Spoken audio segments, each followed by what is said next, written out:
दोस्तों अज तव्हांजे आॾो मां एक ईमानदार सुठे मुखलिस मानू की गाल कंदुसि जो खैरपुर नाथन शाह में है। दोस्तों चांडिया कबीले में साखानी पारो भी हिकिड़ो है।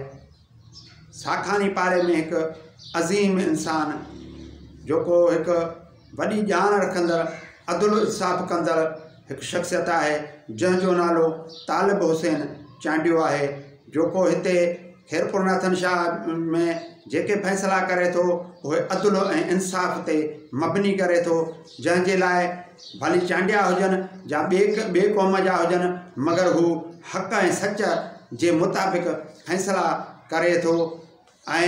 मां एक बिन फैसलन ते वियुसि जॾहिं मूं हुन जो इंसाफ़ वारो तरीक़ो ॾिठो त अॼु मूंखे अज़ खुद ही वीडियो करण जो लाइ माना ख्याल थियो तो मां ही वीडियो कयां।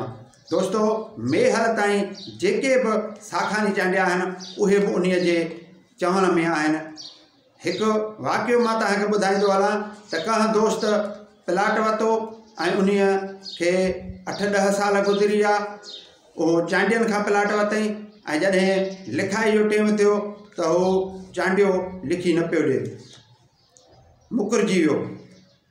जॾहिं उहो माण्हू फ़क़ीर हुयो, माण्हू जहाँ वरितो जहाँ वटि वरी प्लाट आयो उहो फ़क़ीर हुयो। उहो फ़क़ीर जॾहिं तालिब हुसैन चांडिए वटि वियो ऐं उहे माना एग्रीमेंटूं उहे माना खणी वञी तालिब हुसैन जे आॾो रखी त तालिब हुसैन उहे पढ़ी ऐं हुनखे चयो फ़क़ीर साईं तव्हां दिलजा कयो, आऊं इहो तव्हांखे पाण लिखाए ॾींदुसि।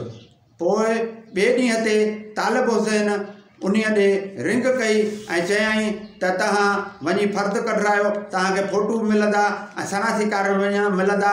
मां हुनखे चई छॾियो आहे ऐं तव्हां वञो ॿीहर वञी खणी अचो। पोइ हुनखे उहा फ़ोटू बि मिली आहे, सनासी कार्ड मिलियो, आख़िर हुननि खे सही भी मिली ऐं उहा लिखिजी मिलियो प्लाट। दोस्तों अहिड़ो हक़ सच ऐं हक़ जी साथ ॾियण वारो इहो तालिब हुसैन चांडियो एक अज़ीम इंसान है, जंहिंजी मां जेका ॻाल्हि कयां उहा घटि थींदी। मगर हुनखे पंहिंजे राज वारा भी माण्हू सॼे खैरपुर में भी मोट ॾेई रहिया आहिनि, बल्कि मेहर वारा भी साखानी जेके चांडिया आहिनि उहे सभु हुनखे मोट ॾियनि था पिया। ऐं असांजे खैरपुर नाथन शाह में रगी चांडिया न बल्कि खोसा ॿियूं क़ौमूं जेके भी आहिनि उहे सभु माना तालिब हुसैन जे फ़ैसिले खे सदकनामला करे क़बूल कनि था।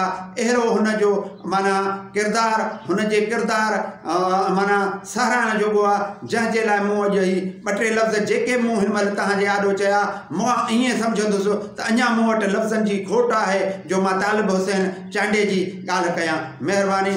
अस्सलाम वालेकुम दोस्तों।